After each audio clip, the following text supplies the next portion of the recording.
a problem like K, know that it's almost entirely a factoring problem. Okay? In other words, everything we're looking at can be factored. Every term and every numerator and every denominator. So that's always the way we're going to do these problems. We're just going to factor as much as we can and hope to cancel. Now, the division, I'm going to turn into multiplication by flipping this once I've factored it. And then we'll have three things multiplied together. So, start with the upper left numerator and factor that. Here, let me bring page over a little bit.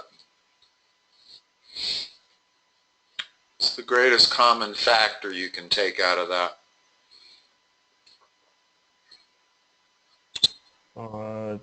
2.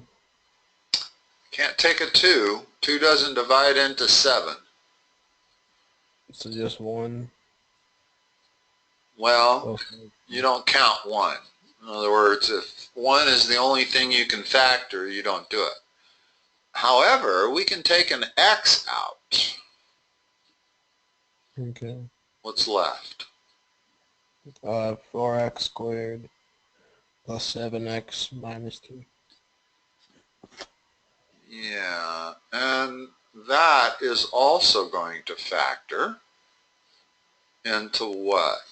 Let's see.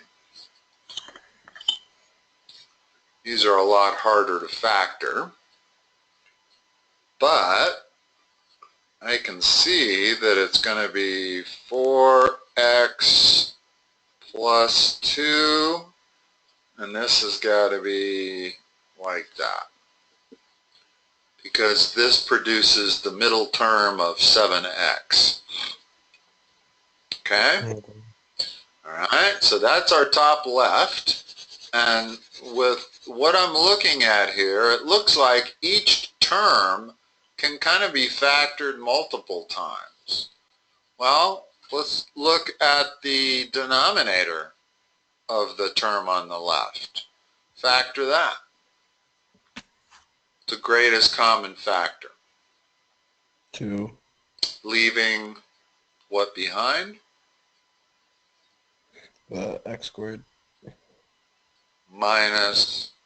minus 81. Okay, is that factorable? Yeah. Difference of perfect squares. What's it factor into? X plus 9 and x minus 9. Okay. Now, this middle term that is the divisor, well, I'm just going to turn it around and factor it. And I can take 12 out of that term, leaving behind x minus 5. You with me? Mm-hmm. Factor the top term, or give it a shot.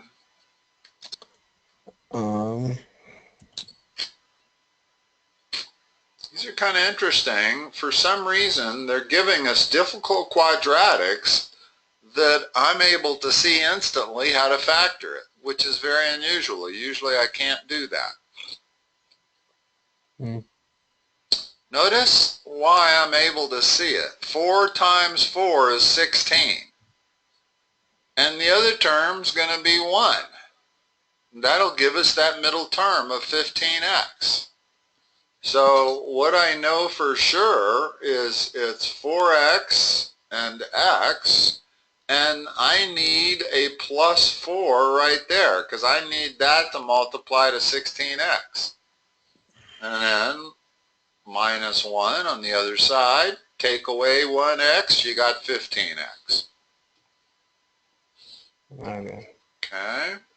And one last thing, factor everything you can out of this numerator.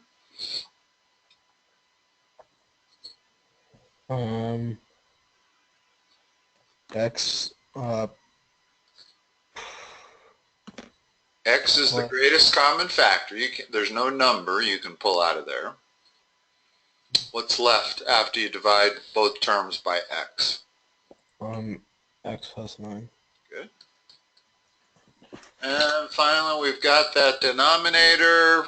Factor that. That's pretty easy to factor. X minus 5 and x plus 2. Okay. Now we've got everything factored and we're looking for what we can cancel. Okay. So immediately let's cancel stuff that is the same. Got an x plus 9 there. Got an x plus 9 there. Got a 4x minus 1 and a 4x minus 1. X minus 5, x minus 5. I think you can see why the solution to these is factoring. Well, what do we got left in the numerator? It looks like 12 and a 2. That'll change to a 6. So the numerator is 6x squared. And the denominator is x minus 9 times x plus 4. And there's your answer. In other words, most stuff canceled. And I cannot do anything more with this, nor do I need to multiply this together. This is a better answer than if I multiplied it together and ended up with a quadratic. Okay? Okay.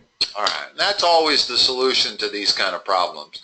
And they can make it as complicated as you want to see, but it's always about factoring. Now, this kind of problem here. This gives most people fits, but it needn't. Okay, the key to this problem is, first of all, you cannot flip and multiply because the bottom is the sum of two different terms. So you've got to add those two terms before we can, you got to turn it into a single rational quotient. Well, if I add 1/2 plus 3 over x plus 1, how do I add those two terms? You multiply 3 by 2 and 1 by x plus 1. Okay, I prefer to think of it as what's the common denominator going to be?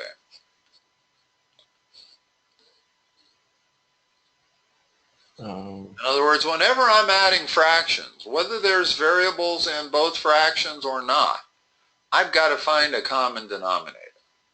It's not cross multiplication. It's close, but what is the common denominator? 1. The product of the two denominators is always a common denominator. And in this case, that's a least common denominator also. So I like to write it like this, and then I can't make any mistakes. And now, as you correctly surmised, that's x plus 1 over there. And over here, this must be 6. Okay, now I can see that that is the same as that, and this is exactly the same as that. That's why I like to write it with the common denominator on both terms and not multiplied together. Okay, now I'm going to combine these two terms because I have a common denominator. I can do so. There was a 6 there. So what I end up with is x plus 7 all over the common denominator. Okay. Now, let's go up and look at what we've got. Now I can flip and multiply. because this is a single rational quotient. So this problem is solved best by turning it into a multiplication problem. And I'm going to flip and multiply. With me? Yep.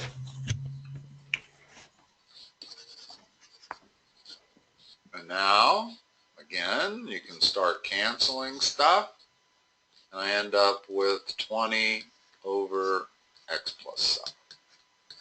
And there's my answer also. So whenever you see two fractions in the denominator, know that you have to add them together first before flipping and multiplying. Notice that if I happen to do it the other way, I don't get the same answer.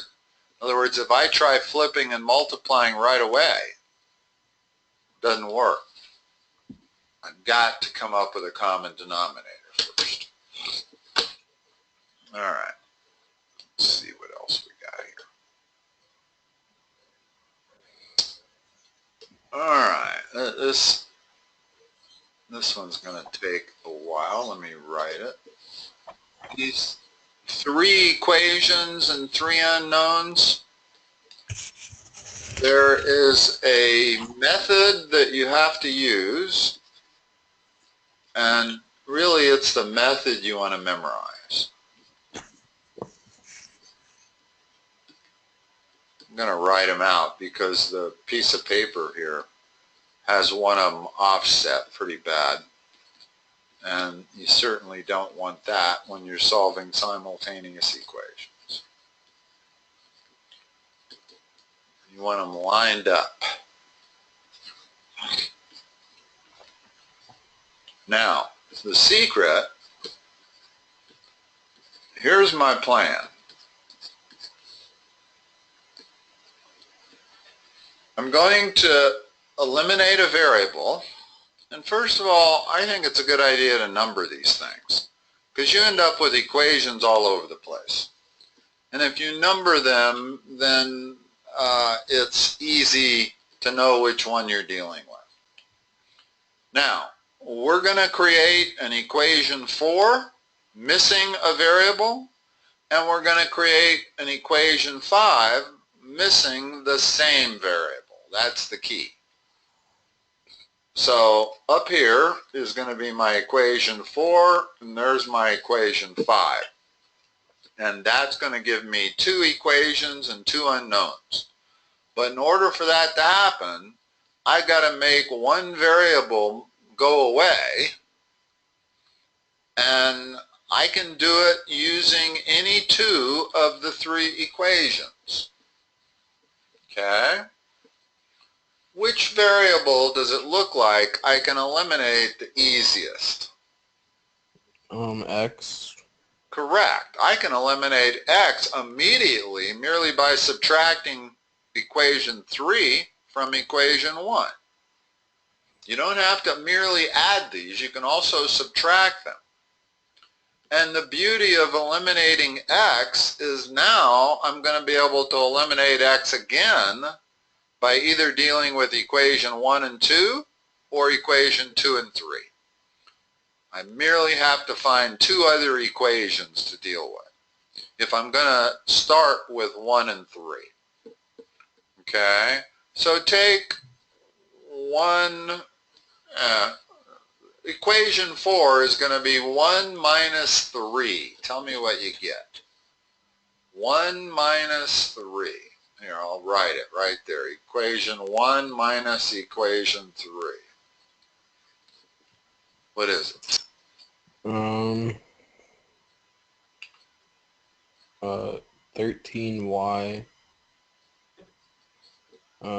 minus 9z equals negative 18. Good.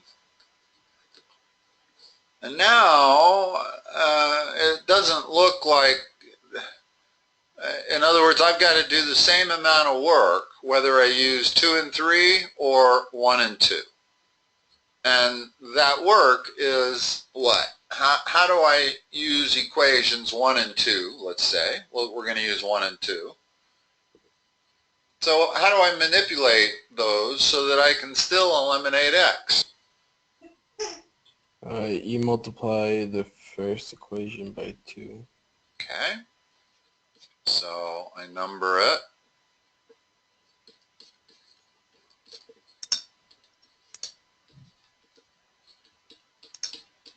And I even run a line through it just so I know what I'm doing here. And now what am I going to do?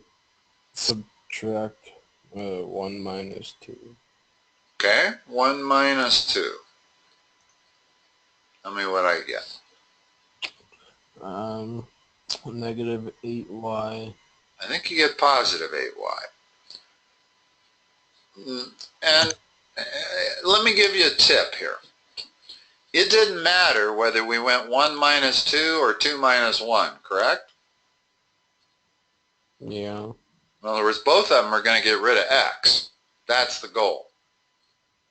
There is an advantage in going 2 minus 1. And that is you're used to subtracting numbers from top to bottom, right? Yeah. In other words, you rarely are going to do 1 minus 2. 2 is above 1. So if you're going to subtract them, let's do 2 minus 1. And what that does is it keeps you from making the mistake you made. Notice that when you went 1 minus 2, you came up with negative 8y, and it should have been 8y. Because we're doing 1 minus 2. Well, better to keep everything in the same perspective you've always dealt with. Top minus bottom. Now do 2 minus 1. What do you get? Okay. Negative 8y. Okay.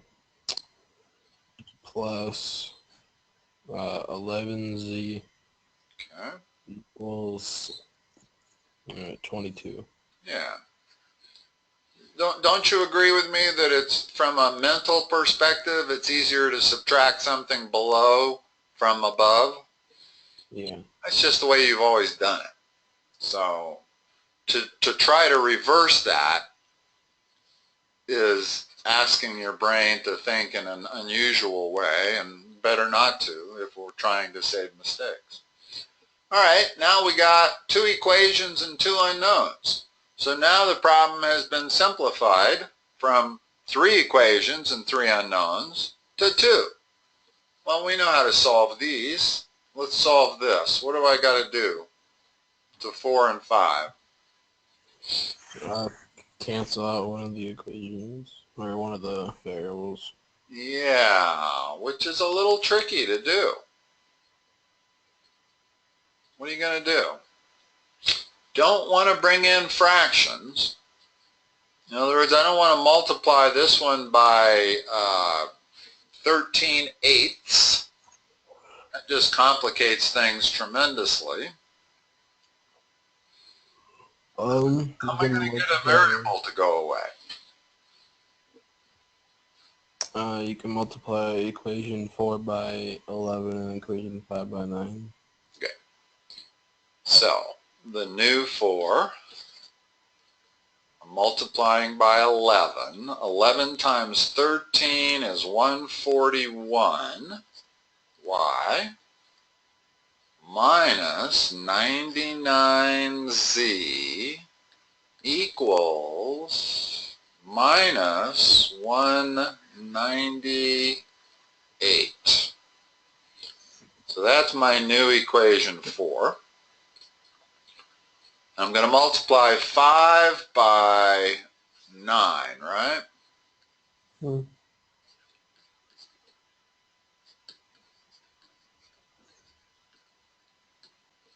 Oh, it's 9 times 22. Oh my goodness. 9 times 22 is 198.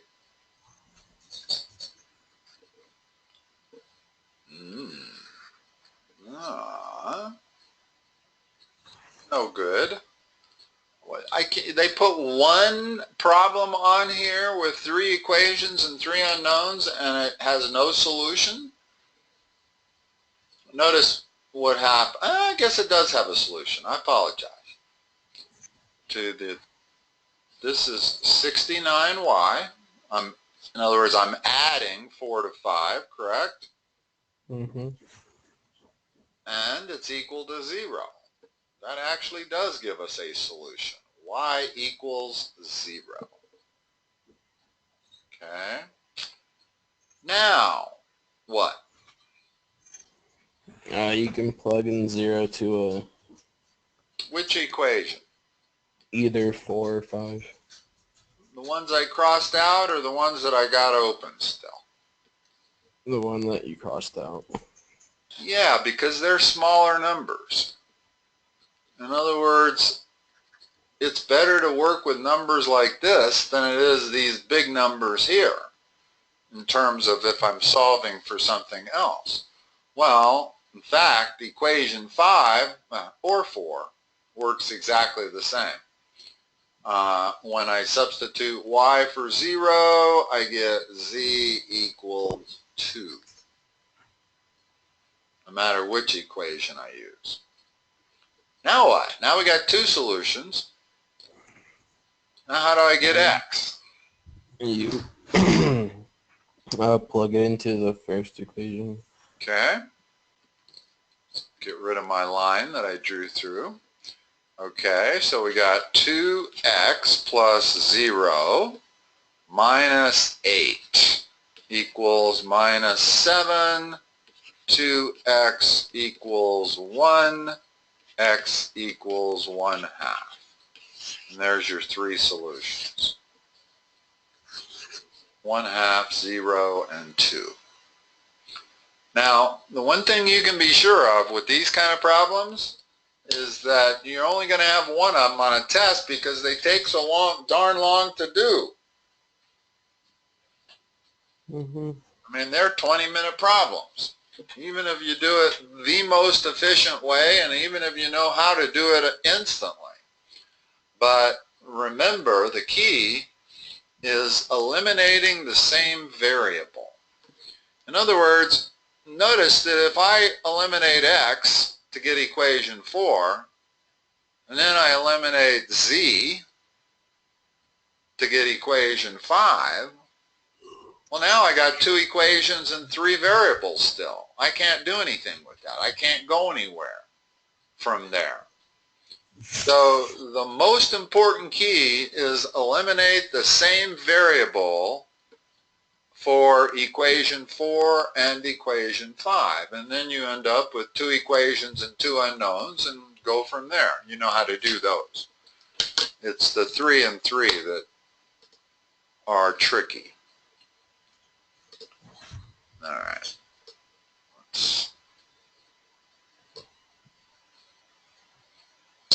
Again, I'm going to skip the ones they find blank, even though I hate to, because finding inverses is really important. But we'll come back to them. These are tough also.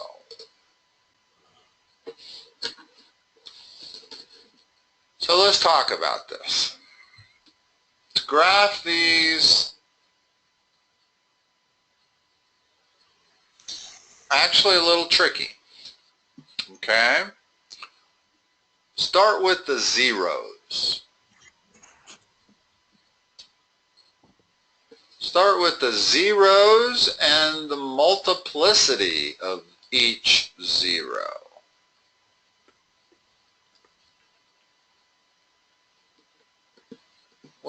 What's 1 0? 2. Let's go from left to right. 0. Okay, and what is its multiplicity? Times 2. Actually, it's 4. When we talk about multiplicity, there are actually 4 answers of 0.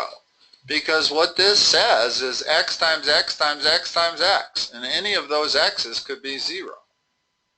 Okay? What's another 0? -5. and its multiplicity. 3. And finally, 2 and its multiplicity is 1. Now, here's why multiplicity matters a lot. First of all, let's put those zeros on there, because we know the curve has to go through the zeros.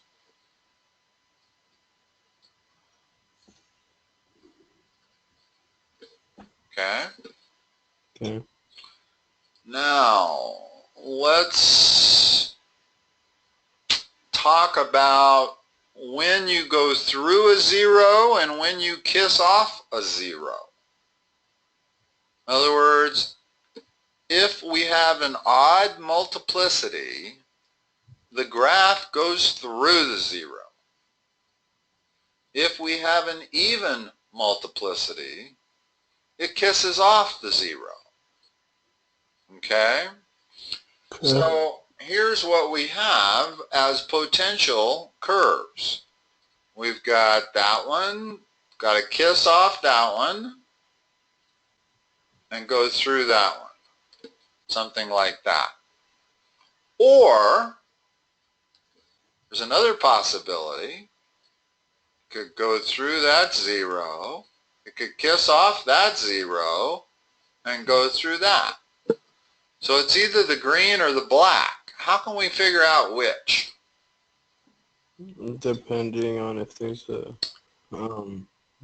even end behavior. End behavior is everything. Okay? How do you know the end? You know what I mean when I say end behavior? Yeah. Okay. What's the total degree of this polynomial? 8. Okay. So at some point, if I expand this whole thing, I get minus 2x to the 8 plus a whole bunch of other terms, right? Mm-hmm. This highest degree term is the only thing that matters for end behavior. In other words, I could have an x to the 7th and an x to the 6th and a million. None of it matters for end behavior. Only thing that matters is that highest degree term. Well, when x goes to negative infinity, what's f of x? Is it going to go to positive infinity or negative infinity? Negative. Yeah, because this negative infinity, in other words, if I just do a direct plug-in, I get minus 2 times negative infinity to the 8th. Well, that turns into positive infinity because it's an even power. And then we still have the minus 2 in front. So I know that that equals negative infinity. So what is my end behavior? Is it the black line or the green line? The black one. Let's erase the green, because that's all I needed to figure out was which one it was. Okay? However, just for the heck of it, you can see that if we plug in positive infinity in there, I still get negative infinity. In other words, the left-hand end behavior was clearly negative infinity, but so is the right-hand end behavior, and we confirmed it. We expected as much because we knew the way these zeros had to be. We knew that it had to either kiss the x-axis or go through it. And if our end behavior starts down there and ends down there, there's only one way that graph can be drawn. And it's the way I've drawn it. Okay, so that's the way we're going to draw these graphs, is we figure out end behavior, and then we figure out zeros, and we figure out the multiplicity of the zeros, and that's pretty much all you need to graph it. So this next one, factor it as much as you can.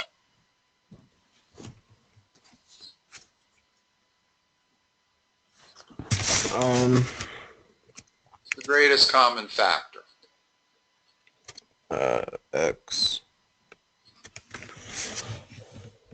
Just x? X to the fourth. Okay. What's left? X squared minus 10x plus 24. And can that be factored again? Uh-huh. To what? X minus 6 and x minus 4. You're pretty good at your factoring. Alright, so there's our f of x. Now, let's figure out end behavior first. What's the left-hand end behavior? We can actually go back and look at the unfactored. That's a little easier because the only term we care about is that x to the sixth. So when x is negative infinity, what is x to the sixth? Positive. And the right-hand end behavior, when x is positive infinity, what is x to the sixth? Negative. Oh, plug in infinity for x and take it to the sixth power. What do you get? Positive. Yeah. In other words, positive number to a positive even positive number to any exponent is positive. So we've got our end behavior. Now let's find our zeros and their multiplicities. What's 1 0, starting from the left? 0. With multiplicity? 1 or 2. That exponent right there. That's the multiplicity. 4. Remember what this x to the fourth means. It means x times x times x times x. Well, any of those x's can be 0. So if that's how we get a multiplicity of 4. What are the other two zeros and their multiplicity? 4 and 6 and 1. Okay. So that tells us the 0 that goes through 6 is going to go through the curve. Same way at 4, but at 0 again, it's going to bounce off the curve. And this time I don't need to draw green and black because I know the end behavior. The end behavior comes from this way. And the out behavior goes that way. So I know where to start. I'm going to label my zeros. There's one at there's one at 4, and there's one at 6. And the one thing I know, what does it do at this 0? It bounces. Okay. And then it turns around. What does it do at this 0? It goes through. It's got to turn around again and goes through that 0 and connects. You have a nice little W. That's pretty straightforward, actually. Now, is this the exact curve? No. But your teacher doesn't want the exact curve, especially on a no calculator problem. She wants you to do it this method, where you figure out left hand and right hand end behavior, figure out their zeros and their multiplicity. That's all you need to know. In other words, I made up that little loop there because I knew the function had to come back and go through this second 0, right?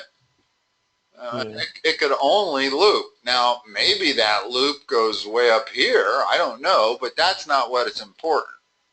I don't care. What's important is the zeros and whether we go through them or bounce off them. Okay. All right. Now, C and D are a little different. These are transformations of basic elementary functions. Okay, let me write it. X equals minus natural log of x plus 5 plus 3. What you need is the parent function. Tell me what the parent function is. In other words, I'm going to graph the parent function, and then I'm going to go back and do these three transformations. The negative sign, the plus 5, and the plus 3. So, natural log? Of x? Correct. Okay, now, let's graph that.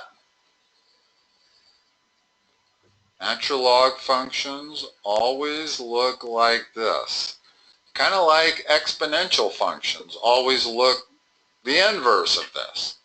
That's because exponential functions are actually inverses of log functions.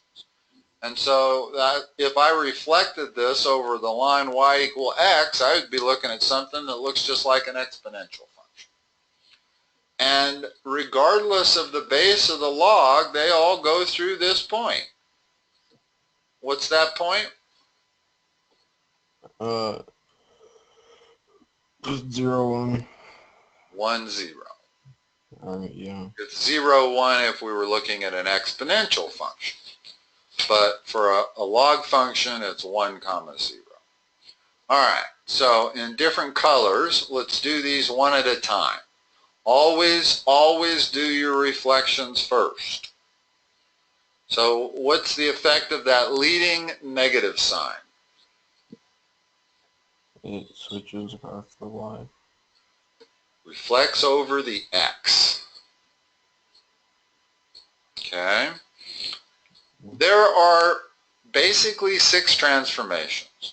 There are 3 verticals and 3 horizontals. Anything outside the function is vertical. And I think of a reflection over the x-axis as being a vertical reflection, right? A horizontal reflection would be over the y-axis. Well, this is outside the function. It's not inside the function. The 5 is inside the function. The negative sign and the 3 are both outside the function. That means those are both vertical transformations. So the first thing I'm going to do is my negative, and I'm going to draw the reflection like that. Okay? So the blue line would just be y equals minus natural log of x. Now, what's this plus 5 do? Turn into a negative. What's the consequences to the graph? What do I have to do to the graph based on that plus 5? Shift it down. No, it's inside the function, right? It makes it horizontal. So it's a shift, but it's a horizontal shift. The 3 is outside the function. That's got to be a vertical shift. First thing you have to understand on these is which ones are vertical and which ones are horizontal. So this is a horizontal shift. Which way? To the left or the right? To the left. Yeah. So what I'm going to do is take my one known point that's at 1, 0, and I'm going to shift it 5 units to the left so that now it is at minus 4, 0. And there's no effect on the curve. It does not change the shape of the curve at all. So I'm going to try to draw it as parallel to that blue line as I can. Okay, so now the green is minus natural log of x plus 5. We only have one last thing to do, add the 3 to it. What's the 3 do? Up 3. Okay, So I'm going to take my point that was at minus 4 comma 0, going to move it up 3. Where's that point now?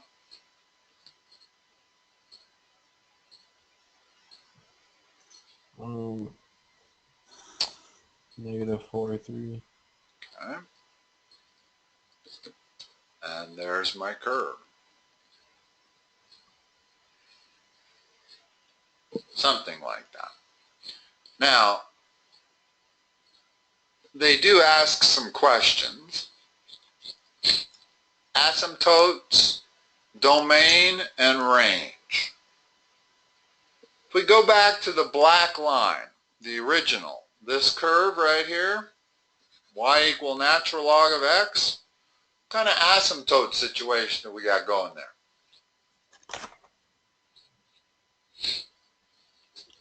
X equals 3.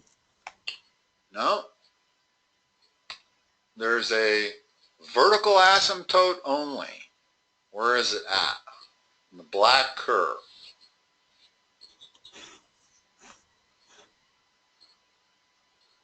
Y equals 3. What's the black curve approaching as it goes down? 1 or 0. No, it goes through that point, but then as I head down, it gets closer and closer and closer to the y-axis. So my vertical asymptote is x equals 0. The y-axis is x equal 0. Okay? With me? So initially, let me draw the vertical asymptotes here. That's where my vertical asymptote is for the black. I better draw it in black, otherwise I'll really confuse you. So that's where it is in black. Now, the negative, does that change the vertical asymptote? The blue. No. No, it does not, because it's a vertical move. Neither does the plus 3 change the vertical asymptote, but this 5 does. Where does that put the vertical asymptote?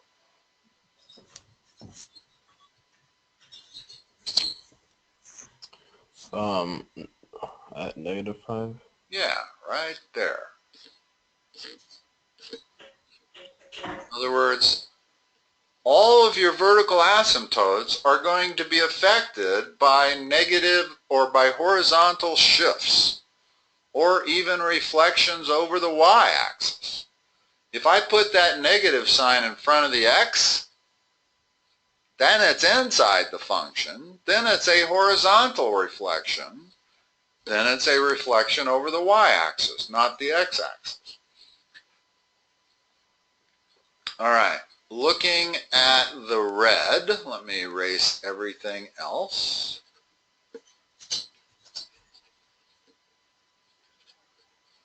It's my domain.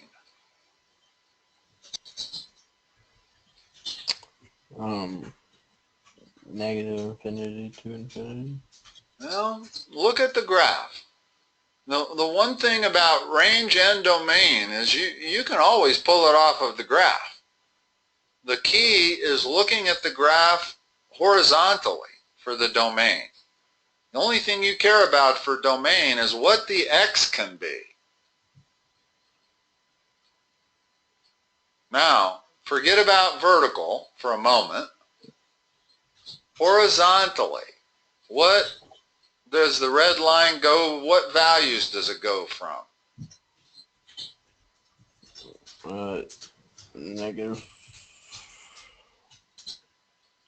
Negative 5 to infinity.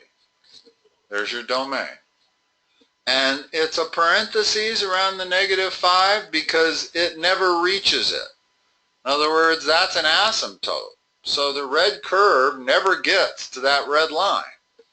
It just approaches it. In other words, as I go closer and closer to the dotted red line, then my function gets closer and closer to positive infinity. But Do you understand what I'm saying when I say you can look at the graph and figure out the domain? You don't Yeah. need to do any math on this function to figure out the domain. Okay? You can look at the graph. Now, it's sometimes a little deceiving to look at the graph. For instance, what is my range?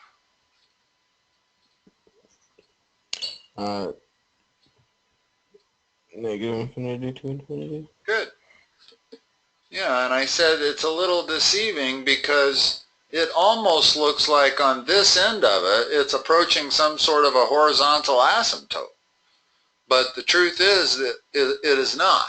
There is no horizontal asymptote on log functions. They just appear to be perfectly flat. The truth is that this function has to go to the right by 2 miles for it to drop vertically by 12 inches. That's how flat a natural log or any log function is. It has to really go a long way horizontally to just barely go up vertically. Nonetheless, it eventually reaches negative infinity. Okay. Okay? All right, let's look at the next one. We got probably just enough time to do this. And this, again, is a transformation of an elementary function. What is the elementary function? Y equals e Just e? to the power of x. Yeah. E is a number. It's 2.71. That's a function. In other words, I got to have an x in there. So, well, I guess I don't. Y equals e is actually a function. It is a horizontal line going through 2.71. But that's not my parent function. Okay? All right. E to the x looks like the inverse of a log function, right? Mm-hmm. We know that inverses of functions are merely reflections about the line y equal x. So it should look like a log function that's been flipped over a 45-degree line there. Now, there's only two things going on here. What's the consequence? Oh, let's put our point. What point is that they always go through? 0, 1. What's the consequences of that -1 right there? It shifts over to the right one. Okay. So in green, I'm going to make this point right there be 1, comma 1. And the function is not going to look that different, but that key point is different. Okay. Now what's the consequences of the -4? It goes down 4. Yeah, before we do that, are there any horizontal asymptotes on this function? On either the green or the black? No. Yeah? Remember what a horizontal asymptote is. If the function approaches that asymptote as it goes to infinity, that's the definition of a horizontal asymptote. It's a little different than a vertical asymptote. But notice what this function, both the green and the black, are doing. They're getting closer and closer to the x-axis as we go to negative infinity. They never touch it, but they get closer to it. That's what functions do that are asymptotic with lines. Now, what's the equation of that asymptote? In other words, they're asking for asymptotes. Asymptotes are always equations of lines. So my red and my green, what is the asymptote that they are approaching? X equals 0. Y equals 0. It's a little confusing because it is the x-axis. But remember, horizontal lines are always y equals some number. Vertical lines are always x equals some number. So the y-axis is actually x equals 0. Okay? Alright, so we've still got to move it down 4. So I bring the whole thing down 4, but most importantly, what else do I bring down 4? The asymptote. Horizontal asymptote, which instead of being y equals 0 is now at y equal minus 4. And this green point, my key point, is now, since it's moving down 4 units, then it's going to be at 1 comma minus 3. 1 comma minus 3. So all I did was took my green point, moved it down by 4 units. Now I'm going to draw an exponential function that goes through my key point. And that's all I care about. And that it's asymptotic with that dotted red line. Whenever you see a graph and you see a curve that looks like it's getting closer and closer and closer to a line, well, there's your clue. That's your asymptote. All right. We got 8 minutes. What can we do in 8 minutes? That's the end of it, huh? All right. Let's go back and pick up on these that we didn't do because they were blank. And first one was 18. So let's see. How do I want to do this? I want to do it like this.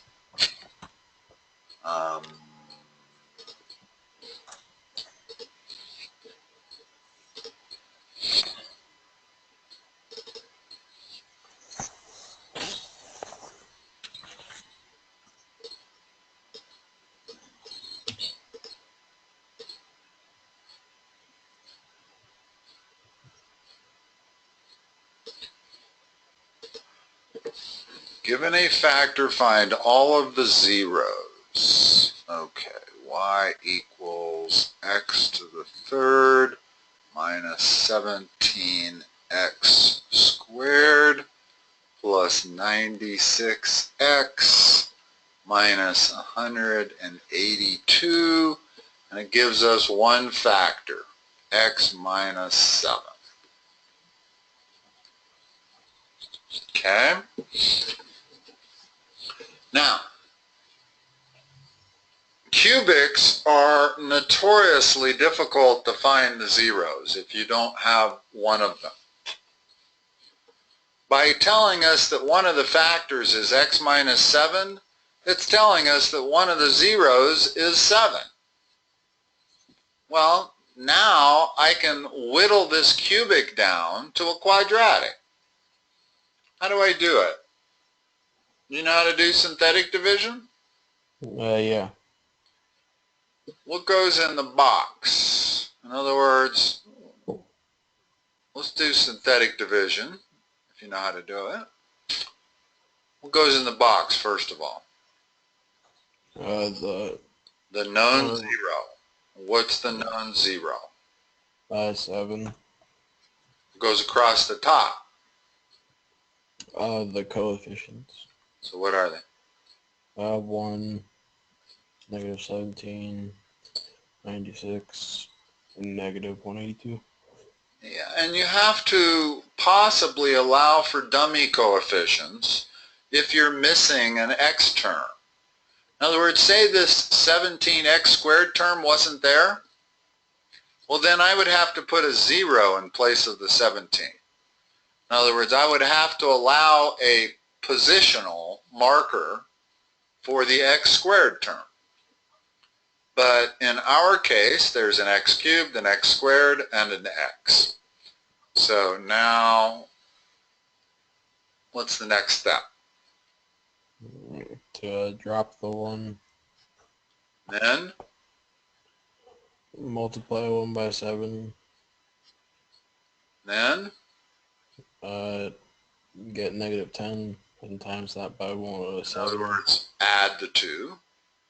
The way synthetic division differs from long division is, notice when you do long division, you're always subtracting at each step. Whereas with synthetic division, we're always adding.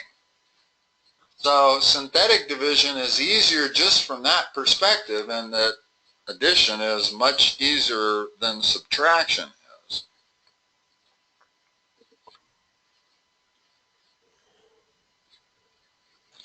Now, there's a rule called the zero remainder rule, or theorem, that says that if x minus 7 really is a factor of this cubic, then when I divide the cubic by x minus 7, I have to have a zero remainder. If I do not get a zero remainder, then it's not a factor. So getting this zero remainder is nice. It's confirmation that our x minus 7 was a factor. So now there's one factor. What's my other factor at this point? Get it from this line right there.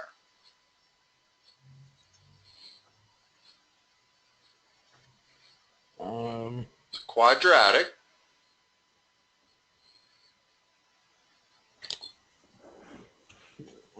These are the coefficients of the quadratic, the below the horizontal line.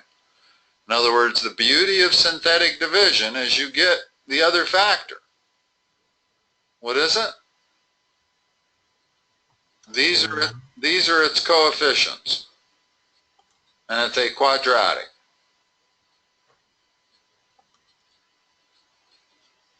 X squared minus 10x plus 26. You with me? Yeah. Okay, now does that factor? No. How'd you know that so quick? There's only There's only two factors, aren't there? 13 and 2, and those don't add to 10. Okay? We could use the quadratic formula to factor that, to find both zeros. What are the instructions on this? Given a factor, find all of the zeros of the polynomial. All right. Well, notice what she did. She took it all the way down. She did it exactly the way we did it, but then she used the quadratic formula to find the zeros of this quadratic over here. Are you good with the quadratic formula? Yeah. Okay, you have it memorized and you know how to apply it? All right. Well, you can see what she got. When she applied it, she ended up getting 3 zeros.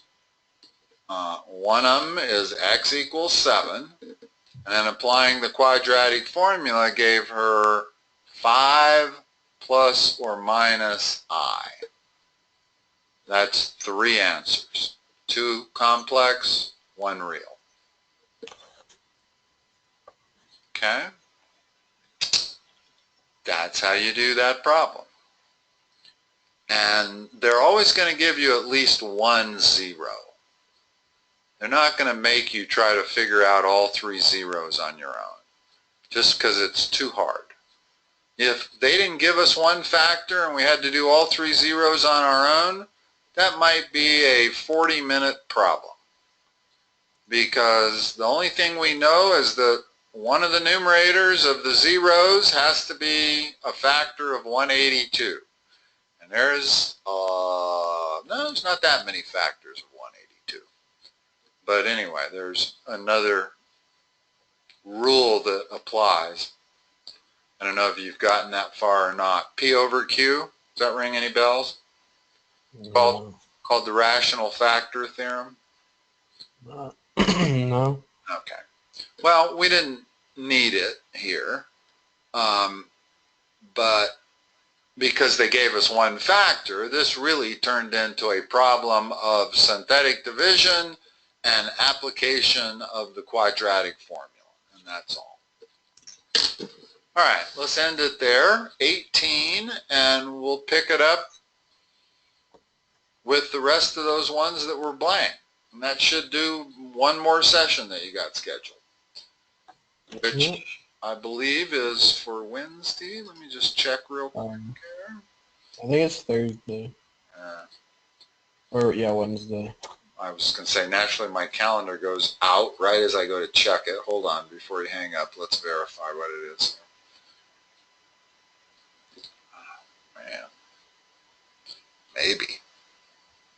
Oh, there it goes. Yeah, Wednesday at 6. Okay? Okay. Talk to you then, Nicholas. Okay, bye. Bye-bye.